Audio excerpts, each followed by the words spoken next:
نہ رازدار بنایا نہ ہی کسی اور شخص نے مجھے مطلع کیا ہے۔ وہ بڑی ڈھٹائی سے بولا، یہ ملزم کے نفسیاتی تجزیے کا عکس ہے۔ میں اس کی انتقامی سوچ کو اجاگر کرنے کی کوشش کر رہا ہوں۔ خاصی غیر مناسب سی کوشش ہے، میں نے زہریلے لہجے میں کہا۔ پھر پوچھا، میرے فاضل دوست، آپ نے ملزم کے نفسیاتی تجزیے کے عکس کی بات کی ہے، کیا آپ معزز عدالت کو بتانا پسند فرمائیں گے کہ آپ ماہر نفسیات بھی ہیں؟ ایسی کوئی بات نہیں، وہ گڑبڑا کر بولا۔ میں نے اسی طنزیہ تسلسل میں کہا، تو پھر اس سلسلے میں آپ نے باقاعدہ کسی ماہر نفسیات سے رجوع کیا ہوگا؟ کیا مذکورہ ماہر نفسیات کی جاری کردہ رپورٹ عدالت میں پیش کر سکتے ہیں؟ آپ تو ماہر نفسیات کے پیچھے ہاتھ دھو کر پڑ گئے ہیں وکیل صاحب، وہ چڑھ کر بولا۔ میں نے بغیر چڑے کہا، اور آپ بھی تو میرے موکل کو موت کے کنویں میں دھکیلنے کے لیے ہاتھ پاؤں اور منہ دھوئے بغیر سرپٹ بھاگ رہے ہیں اور بگ ٹوٹ دوڑ رہے ہیں۔ اگر آپ کو جواب دینے میں کوئی تامل تھا تو علم نفسیات کو بیچ میں لانے کی ضرورت ہی کیا تھی؟ میں نے تو ملزم کی سوچ کی عکاسی کرنے کے لیے اس کا ایک نفسیاتی پہلو بیان کرنے کی کوشش کی تھی۔ اگر آپ کو یہ ذکر پسند نہیں آیا تو میں کیا کر سکتا ہوں؟ جس شے کے بارے میں مکمل معلومات نہ ہو اسے چھیڑنا ٹھیک نہیں ہوتا وکیل صاحب، میں نے سنسناتے ہوئے لہجے میں کہا۔ پھر جج کی سمت دیکھتے ہوئے اضافہ کیا، آپ جناب عالی، وکیل استغاثہ نے میرے موکل کی نفسیات کے بارے میں ابھی معزز عدالت کے سامنے جو مشگافیاں کی ہیں ان کا نہ تو کوئی سر پاؤں ہے اور نہ ہی منہ متھا۔ یہ بات وہ خود بھی تسلیم کر رہے ہیں کہ بس یہ سب ایسے ہی انہوں نے کہہ دیا ہے، لہٰذا ان کے کہے کو راہ راست نہ جانا جائے، یہ محض ٹائم پاس تھا۔ ایسی باتوں کو اس ریفرنس کے ساتھ عدالت کے ریکارڈ پر لانے کی ضرورت ہے کہ بعض اوقات استغاثہ کی جانب سے معزز عدالت کا قیمتی وقت کتنی بے دردی اور بے ہنگم انداز میں برباد کیا جاتا ہے۔ میں نے عدالتی کارروائی کی ابتدا ہی کچھ اس انداز سے کی کہ وکیل استغاثہ کو آڑے ہاتھوں لیا تھا۔ وہ پریشان ہو کر بغلے جھانکنے لگا، لیکن میں اسے اتنی آسانی سے چھوڑنے والا نہیں تھا۔ جج کی جانب سے ایک مرتبہ پھر میں نے اپنا رخ وکیل استغاثہ کی طرف موڑا اور کھنکار کر گلا صاف کرتے ہوئے کہا، وکیل صاحب، تھوڑی دیر پہلے آپ نے میرے موکل کے خیالات اور سوچ کی فرضی اور اوٹ پٹانگ ترجمانی کرتے ہوئے بتایا کہ ملزم کسی موقع کی تلاش میں تھا اور پھر وقوع کی رات اسے اپنا مقصد پورا کرنے کا موقع مل گیا۔ کیا یہاں پر مقصد پورا کرنے سے آپ کی مراد مقتول ستار کا قتل ہے؟ میرا اشارہ اسی جانب تھا۔ اس بات میں سر ہلاتے ہوئے بولا، ہاں ہاں۔ میں نے گہری سانس خارج کی اور پوچھا، کیا ملزم نے قتل کی یہ واردات آپ کی نظروں کے سامنے کی تھی؟ میں نے تو ایسا کچھ نہیں کہا، وہ بری طرح اچھلا۔ آپ نے جتنے وثوق سے مقصد پورا کرنے کی بات کی ہے اسے تو یہی تاثر ابھرتا ہے کہ یہ ہولناک واقعہ آپ کی آنکھوں کے سامنے پیش آیا تھا۔ میں نے نمک پاشی کرتے ہوئے کہا، اس حوالے سے آپ معزز عدالت کو کچھ بتانا پسند کریں گے؟ میں نے واقعاتی شواہد اور استغاثہ کے گواہوں کے بیانات کی روشنی میں یہ بات کی تھی، وہ وضاحت کرتے ہوئے بولا۔ یہ اہم واقعاتی شواہد آپ کب عدالت میں پیش کریں گے؟ جب انہیں پیش کرنے کا مناسب موقع آئے گا، وہ بیزاری سے بولا۔ اوکے، میں نے بے پرواہی سے کندھے اچکا دیے۔ وکیل استغاثہ نے ملزم پر جرح سے اپنی کارروائی کا آغاز کیا تھا، لیکن میں نے بیچ میں اسے ایسے اچک لیا کہ وہ میرے موکل کو بھول کر اپنی جان چھڑانے کی کوشش میں لگ گیا۔ میں نے چند اہم پوائنٹس عدالت کے علم میں لانے کے بعد اس کی جان چھوڑ دی۔ اس کے بعد استغاثہ کی جانب سے مقتول کے باپ صغیر چاچا کباب فروش کو گواہی کے لیے وٹنس باکس تک لایا گیا۔ جب اس کے بیان حلفی کو ریکارڈ کرنے کی باری آئی تو وہ بے حد جذباتی ہو گیا۔ صغیر کی عمر 50 سے متجاوز تھی۔ وہ عام سی صورت کا مالک ایک پستہ قامت شخص تھا۔ سر کے بال سفید ہو چکے تھے، جن کی سفیدی کو چھپانے کے لیے وہ بالوں میں مہندی لگاتا تھا۔ بیٹے کی موت نے اسے توڑ کر رکھ دیا تھا۔ مجھے پتا چلا کہ صغیر احمد کی صرف 2 ہی اولادیں تھیں، نزہت اور ستار۔ ستار کے قتل کے بعد تو صرف نزہت ہی رہ گئی تھی۔ وہ ایسا ابدیدہ ہوا کہ اس کا بیان ریکارڈ کرنا ممکن نہ ہو سکا۔ جج نے وکیل استغاثہ سے کہا، آپ کے گواہ کو آرام کی ضرورت ہے، آپ اسے اگلی پیشی کے لیے رکھ لیں، فی الحال کوئی دوسرا گواہ بھگتا لیں۔ وکیل استغاثہ نے کہا، جناب عالی، آج کوئی دوسرا گواہ میسر نہیں ہے، آپ آئندہ پیشی کی تاریخ دے دیں۔ میں نے دیوار گر کلاک کی طرف دیکھا۔ عدالت کا مقررہ وقت ختم ہونے میں ابھی آدھا گھنٹہ باقی تھا۔ اس سے پہلے کہ جج کچھ بولتا میں نے جلدی سے کہا، جناب عالی، عدالت کے مقررہ وقت کا کچھ حصہ بھی باقی ہے۔ اگر معزز عدالت کی اجازت ہو تو میں چند ایک سوالات اس کیس کے انکوائری آفیسر سے کرنا چاہتا ہوں۔ میری اس بے ضرر اور ننھی سی خواہش کو پورا کرنے پر عدالت کو کوئی اعتراض نہیں ہو سکتا تھا، لہٰذا جج نے مجھے اس کام کی اجازت دے دی۔ کسی بھی زیر سماعت کیس کا تفتیشی آفیسر عدالتی کارروائی کے دوران میں ہر پیشی پر عدالت کے کمرے میں موجود ہوتا ہے۔ میرا مطلوبہ شخص اگلے ہی لمحے وٹنس باکس میں آ کھڑا ہو گیا۔ اس کیس کے آئیو کا نام تھا موسیٰ خان۔ وہ عہدے کے اعتبار سے ایک سب انسپکٹر تھا۔ جسم مائل بفربہی، درمیانہ قد اور آنکھوں پر نظر کا چشمہ۔ اس کی عمر 40 کے قریب معلوم ہوتی تھی۔ اس عمر میں اتنا موٹا نظر کا چشمہ حیرت کی بات تھی۔ یا تو اس نے اپنی آنکھوں کا بڑی بے دردی سے استعمال کیا تھا اور یا یہ پھر کسی بیماری کے ثمرات تھے۔ میں نے انکوائری آفیسر کو مخاطب کرتے ہوئے دوستانہ لہجے میں کہا، خان صاحب، آپ ہی کے تھانے کے ایک ASI سرفراز شاہ صاحب پہلے بھی اس کیس کے پس منظر کے حوالے سے ملزم کے گھر انکوائری کے لیے آ چکے ہیں۔ اگر اب انہی شاہ صاحب کو یہ فریضہ سونپ دیا جاتا تو پولیس کا کام قدرے آسان نہ ہو جاتا۔ بات تو آپ کی 16 نے ٹھیک ہے وکیل صاحب، وہ اس بات میں گردن ہلاتے ہوئے بولا، لیکن شاہ جی آج کل کراچی میں ہے نہیں، وہ لمبی چھٹی پر اپنے گاؤں واقعہ ہری پورہ ہزارہ گئے ہوئے ہیں، ان کی شادی ہونے والی ہے، بلکہ چند روز پہلے یہ شادی ہو بھی چکی ہے۔ پھر تو مجبوری ہے، میں نے سرسری لہجے میں کہا۔ پھر پوچھا، خان صاحب اب ہم زیر سماعت کیس کی طرف آتے ہیں، کیا آپ معزز عدالت کے روبرو یہ بتانا پسند کریں گے کہ اس واقعے کی اطلاع آپ کو کب اور کس نے دی تھی؟ اس نے گہری سانس خارج کی اور جواب دیا، اس واقعے کی اطلاع دو طرف سے ہوئی تھی، یعنی پہلے کوئی لگ بھگ 10:30 بجے اشفاق حسین نامی ایک شخص نے تھانے فون کر کے بتایا کہ ابھی اس نے اپنے گھر کے قریب فائرنگ کی آواز سنی ہے۔ فون ریسیو کرنے والے نے جب اس سے پوچھا کہ وہ کون ہے اور کہاں رہتا ہے تو اس نے گرین بیلٹ کے علاقے کا نام لیا اور کہا کہ اس کا گھر نالے سے قریب ہی ہے اور فائرنگ کی مذکورہ آواز اسی جانب سے آئی ہے۔ انکوائری آفیسر نے تھوڑا توقف کیا اور پھر بات آگے بڑھاتے ہوئے بولا، ہم نے اطلاع دینے والے کی بات پر زیادہ توجہ نہیں دی، مگر کچھ ہی دیر کے بعد صغیر احمد کباب فروش تھانے پہنچا۔ وہ بہت گھبرایا ہوا اور پریشان دکھائی دیتا تھا۔ اس نے ہمیں بتایا کہ اس کے بیٹے کو ملزم گوشی نے قتل کر دیا ہے۔ اسے پوچھا گیا کہ یہ واقعہ کب اور کہاں پیش آیا تو اس کا جواب تھا، تھوڑی دیر پہلے قتل کی یہ واردات گرین بیلٹ کے علاقے میں نالے کے قریب پیش آئی ہے۔ صغیر احمد کے بیان سے اس بات کی تصدیق ہوئی تھی کہ تھوڑی دیر پہلے اشفاق حسین نامی شخص نے فائرنگ کی جو آواز سنی تھی وہ اسی واردات کے حوالے سے تھی۔ میں نے کانسٹیبل کو ساتھ دیا اور صغیر احمد کباب فروش کے ساتھ جائے وقوع کی جانب روانہ ہو گیا۔ یہ ہے ساری کہانی جناب۔ کہانی ابھی تمام نہیں ہوئی خان صاحب، میں نے انکوائری آفیسر موسیٰ خان کی آنکھوں میں دیکھتے ہوئے کہا، ابھی تو بہت سی باتیں، بہت سی وضاحتیں باقی ہیں۔ اب مثلاً؟ اس نے الجھن زدہ انداز میں آنکھیں چھپکائیں۔ میں نے ٹھہرے ہوئے لہجے میں کہا، جب کوئی شخص تھانے فون کر کے کسی اہم واقعے کی اطلاع دیتا ہے تو طریقہ کار کے مطابق اس کا نام، ٹیلی فون نمبر اور محلِ وقوع دریافت کیا جاتا ہے۔ جب وہ ان سوالوں کے تسلی بخش جوابات دے دیتا ہے تو فون بند کر کے تھانے سے اسی نمبر پر مذکورہ شخص کو فون کیا جاتا ہے تاکہ یہ تصدیق کی جا سکے کہ وہ شخص کئی غلط بیانی سے کام لے کر پولیس کو بھٹکانا تو نہیں چاہتا۔ میں نے تھوڑا توقف کیا، پھر اضافہ کرتے ہوئے کہا کہ آپ نے بھی اس طریقہ کار پر عمل کیا تھا؟ جی ہاں بالکل کیا تھا، وہ فخریہ لہجے میں بولا۔ اس شخص کا نام، فون نمبر اور گھر کا مکمل ایڈریس نوٹ کر لیا گیا تھا۔ اس کے بنگلے کا نمبر G125 تھا، جیسا کہ میں نے پہلے بتایا کہ وہ گرین بیلٹ کے علاقے میں رہتا تھا۔ ٹھیک ہے، میں نے اس بات میں گردن ہلائی اور آئیو کو مخاطب کرتے ہوئے کہا، خان صاحب جیسا کہ تھوڑی دیر پہلے آپ نے بتایا ہے کہ ہم نے اطلاع دینے والے کی بات پر زیادہ توجہ نہیں دی، ایسا کیوں؟ ایک شخص خاص طور پر تھانے فون کر کے آپ کو فائرنگ کی اطلاع دے رہا ہے اور آپ اس کی بات پر توجہ نہیں دے رہے، اس عدم توجہی کی وضاحت فرمائیں گے آپ؟ وہ جناب بات دراصل یہ ہے کہ، وہ گڑبڑائے ہوئے لہجے میں بولا، ان دنوں الیکشن کا زور عروج پر ہے، جگہ جگہ جلسے ہو رہے تھے اور آتش بازی وغیرہ کا سلسلہ بھی جاری تھا، اسی حوالے سے ہوائی فائرنگ وغیرہ بھی سننے میں آ جاتی تھی۔ ہم بھی یہی سمجھے کہ شاید اشفاق حسین نے بھی ایسی ہی کوئی آواز سنی ہوگی۔ ادھر نزدیک کی ایڈمنسٹریشن سوسائٹی میں اس دن ملک کی ایک بڑی سیاسی پارٹی کا زوردار جلسہ بھی تھا، اور جلسہ زوردار تھا یا کم زور؟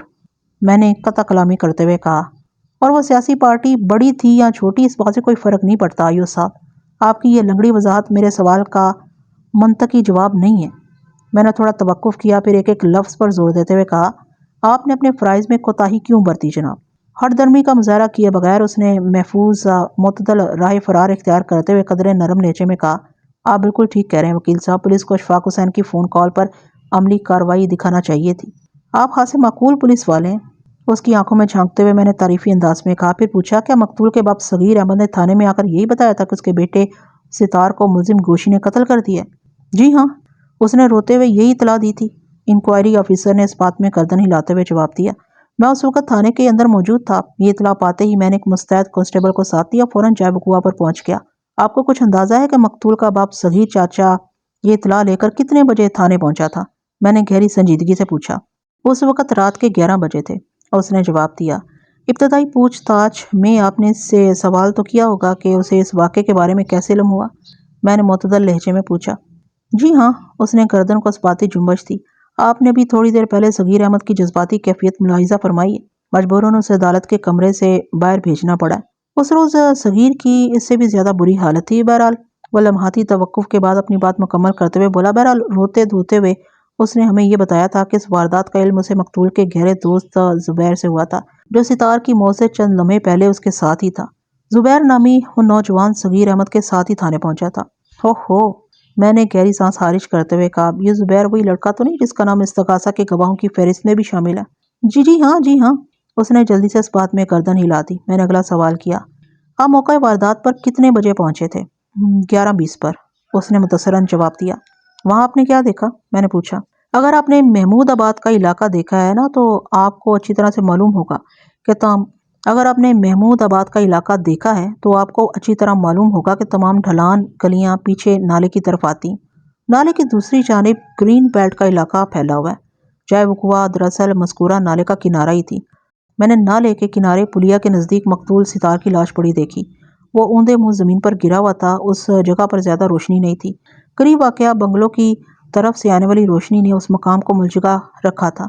بہرحال میں ستار کے ساتھ زبیر کی رہنمائی میں جائے واردات پر پہنچا اور موقع کی ضروری کارروائی نپٹا دی۔ یہاں تک بتانے کے بعد وہ سانس درست کرنے کے لیے متوقف ہوا، پھر اضافہ کرتے ہوئے بولا، زبیر کی زبانی مجھے پتا چلا کہ مقتول اور وہ ایک ساتھ ہی تھے۔ پھر ملزم ان کے پاس پہنچا اور خواہش ظاہر کی کہ وہ مقتول سے تنہائی میں چند منٹ بات کرنا چاہتا ہے۔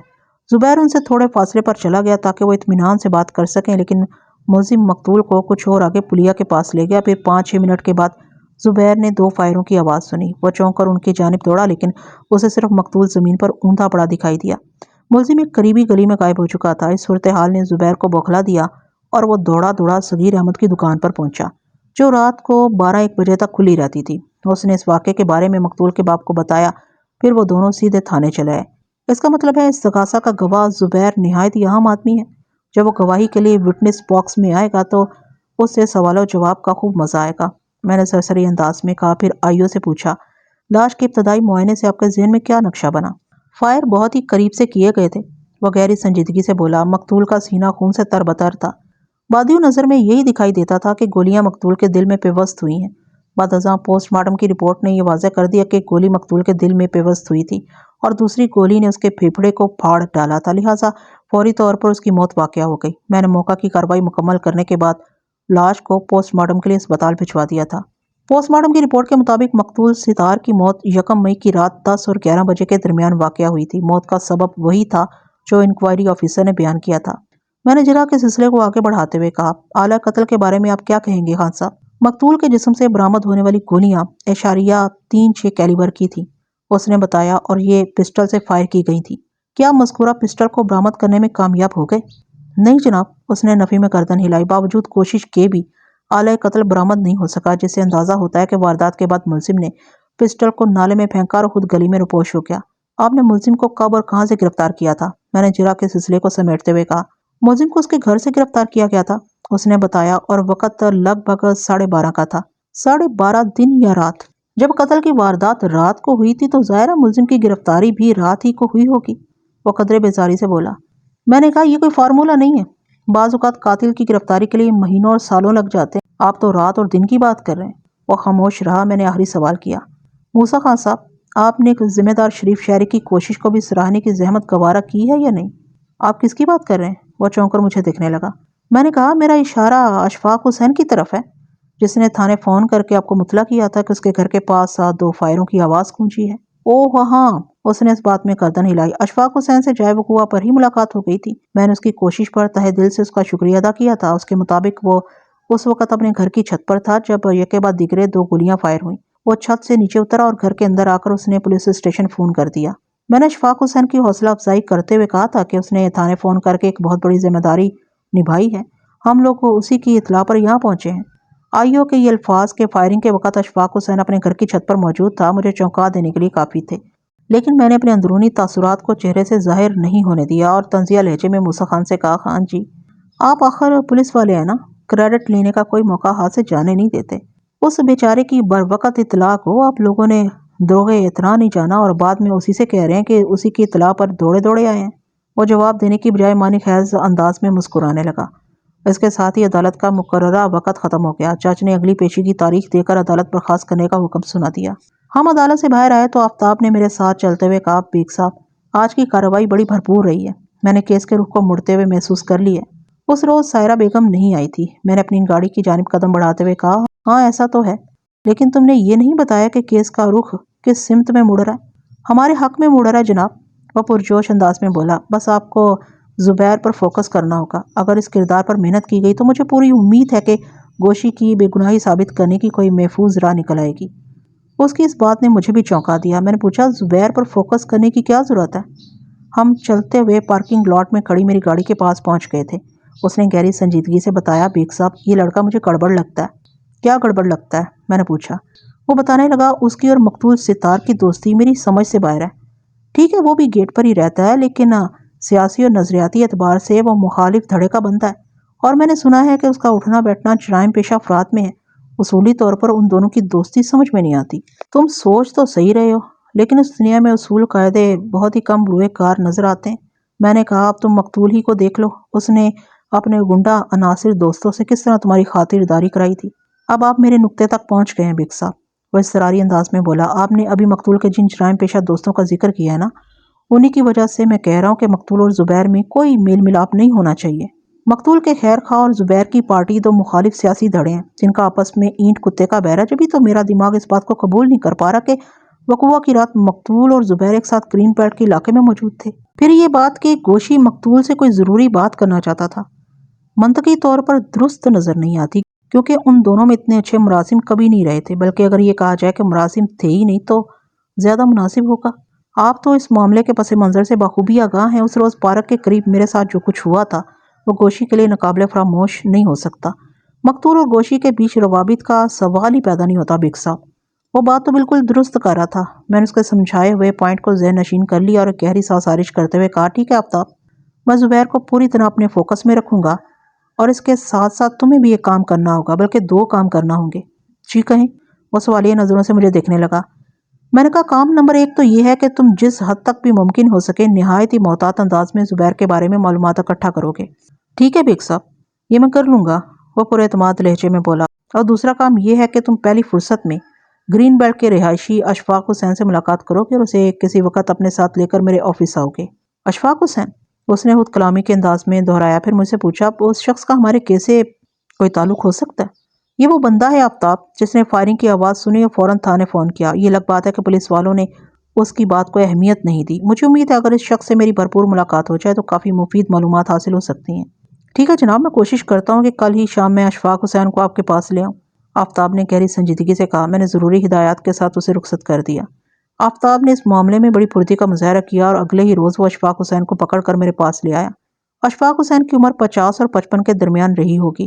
وہ درمیانے قد اور متناسب جسم کا مالک ایک معقول صورت شخص تھا۔ سر کے بال کافی حد تک جھڑ چکے تھے۔ وہ ایک مخصوص کمیونٹی سے تعلق رکھتا تھا۔ گارڈن کے علاقے میں کراچی یا چڑیا گھر کے قریب اس کا آٹو سپیئر پارٹس کا بزنس تھا۔ اس کا شمار شریف النفس افراد میں ہوتا تھا۔ اشفاق حسین سے ہونے والی ملاقات خاصی بھرپور اور مفید ثابت ہوئی۔ وہ سادہ مزاج شخص نے بعض ایسے پتے کی باتیں کی جو گوشی کے کیس میں گراں قدر اہمیت کی حامل ہو سکتی تھی۔ ان امور کا ذکر عدالتی کارروائی کے دوران میں مناسب مقامات پر کیا جائے۔ علاوہ ازیں آفتاب نے آنے والے دنوں میں استغاثہ کے گواہ زبیر کے بارے میں بھی مجھے بعض خاص معلومات فراہم کی۔ میں نے اپنے ذہن میں اگلی پیشی کا ایک خاکہ سا بنا لیا اور مطمئن ہو گیا۔ آئندہ پیشی ایک ہفتے بعد کی تھی۔ اس پیشی پر پہلے استغاثہ کی جانب سے 2 ایسے گواہوں کو پیش کیا گیا جو گیٹ پر ہی رہتے تھے اور ملزم سے کسی نہ کسی بنا پر ذاتی عناد رکھتے تھے۔ اس بات میں تو کسی شک و شبے کی گنجائش نہیں تھی کہ گوشی کوئی معقول آدمی نہیں تھا۔ پڑھائی کو وہ ترک کر چکا تھا اور کوئی کام دھندا نہیں کرتا تھا۔ دن بھر ادھر ادھر بیٹھنا اور آوارہ گھومنا اس کے معمول میں شامل تھا۔ ظاہر ہے ایسے لوگوں کے دوست بھی کچھ اسی ٹائپ کے ہوتے ہیں اور اس کماش کے نوجوانوں کو عموماً محلے میں اچھی نگاہ سے نہیں دیکھا جاتا۔ ویسے آپ کی اطلاع کے لیے ایک دلچسپ بات تو بتاتا چلوں کہ جب میں جیل میں گوشی سے ملنے گیا تھا تو اپنی داستان سنانے کے بعد اس نے بھرائی ہوئی آواز کے ساتھ گہری سنجیدگی سے وعدہ کیا تھا کہ اگر وہ موت اور زندگی کے اس کھیل میں باعزت بری ہو گیا تو خود کو بدل کر رکھ دے گا، پھر اس کے گھر اور محلے والوں کو اسے کوئی شکایت نہیں ہوگی۔ جب وہ مجھ سے یہ وعدہ کر رہا تھا تو میں نے اس کی آنکھوں میں مضبوط عزم جھلکتا دیکھ لیا تھا۔ نوجوانی کا عزم بڑا طاقتور اور سیسا پلائی ہوئی دیوار کے مانند ہوتا ہے۔ مجھے کبھی امید تھی کہ جیل سے رہا ہونے کے بعد وہ واقعی خود کو بدل کر رکھ دے گا اور یہ بدلاؤ یقیناً مثبت ہوگا۔ میں نے اوپر استغاثہ کے جن 2 گواہوں کا ذکر کیا ہے ان کے بیانات اور بعد ازاں ان پر ہونے والی جرح میں کوئی خاص بات یا اہم نقطہ موجود نہیں تھا، لہٰذا میں کسی تفصیل میں پڑے بغیر آگے بڑھ جاتا ہوں۔ اگلی گواہی مقتول کے باپ صغیر احمد کباب فروش کی تھی۔ آج وہ خاصی حد تک سنبھلا ہوا تھا۔ اس نے سچ بولنے کا حلف اٹھایا اور اپنا مختصر سا بیان ریکارڈ کرا دیا۔ اس کے بعد وکیل استغاثہ جرح کے لیے اس کے کٹہرے کے پاس پہنچ گیا۔ صغیر چاچا، وہ بے حد اپنائیت سے گواہ کو مخاطب کرتے ہوئے بولا، پھر اکیوزڈ باکس کی جانب اشارہ کرتے ہوئے اس نے پوچھا، کیا آپ اس لڑکے کو جانتے ہیں؟ گواہ نے ایک نفرت انگیز نظر ملزم گوشی پر ڈالی